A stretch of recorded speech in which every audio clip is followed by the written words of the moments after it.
Every neighborhood has one house people talk about. Not the scary house, not the rundown house, the beautiful one, the one with the roses. And the woman who lived there, Mrs. Aldine Marsh, had lived there longer than most people on the block could remember. She waved from the porch. She left cookies at Christmas. She smiled when you drove by.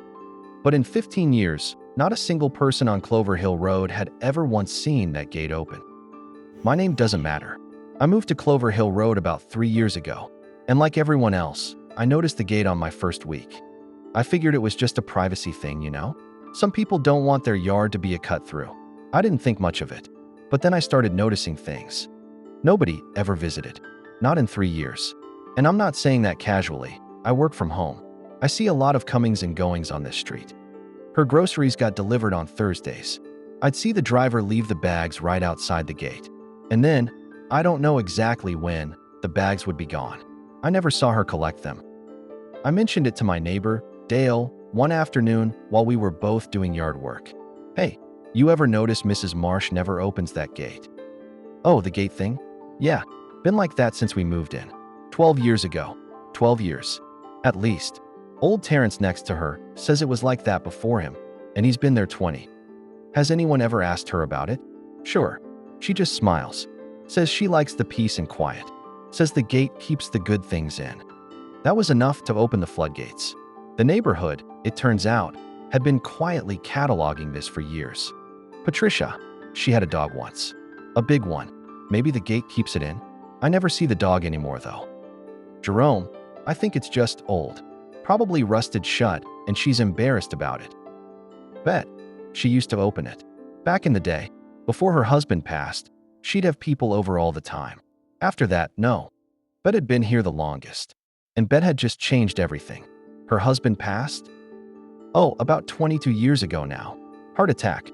He was young, only 54. The gate had been closed for 22 years. Not because of a dog, not because of rust, because of grief.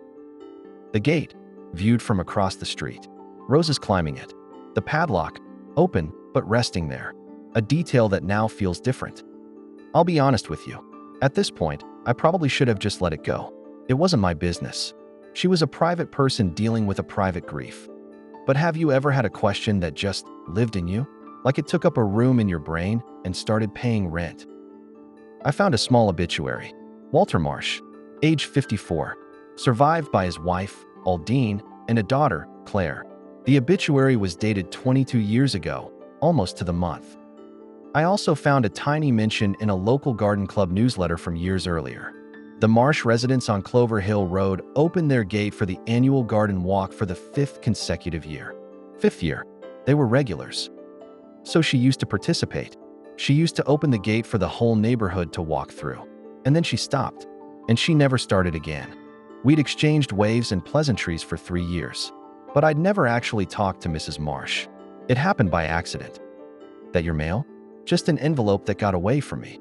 Sorry, I wasn't touching anything. You're the one across the street. Moved in a few years back. That's me. I've been meaning to come introduce myself properly. I just never. You were waiting for the gate to open. I'm sorry. It's all right. Everyone waits. It's the natural thing to do. Come around the side. There's a latch. And for the first time, he steps into Mrs. Marsh's yard. Not through the gate. Around the side. Through a simple wooden latch on the fence. The garden inside is extraordinary. Full, lush, blooming. A secret world. This is incredible. I had no idea. Most people don't. That's something of the point. She made tea.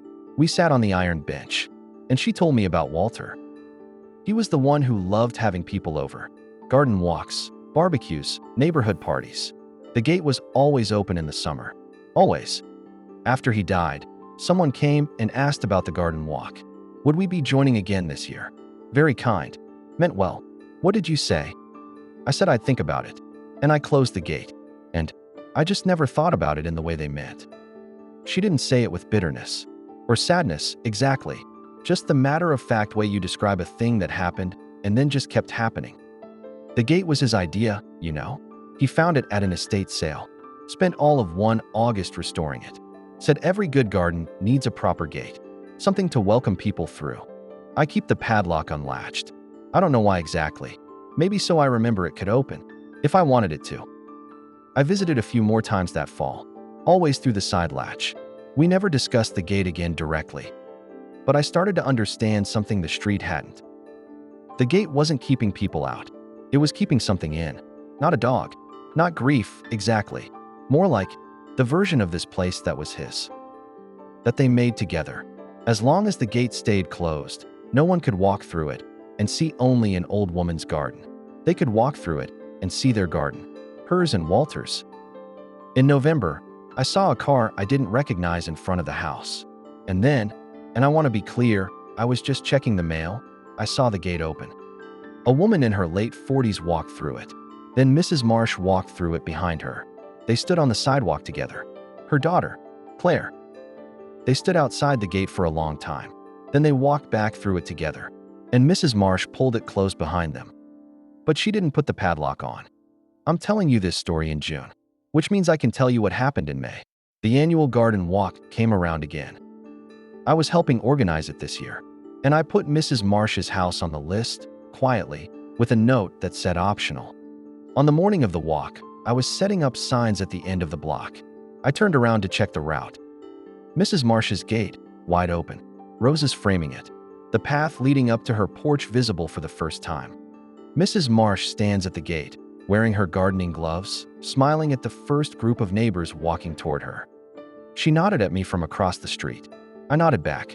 I don't know if the gate will be open next year. I don't know if it will stay open. That's not really the point.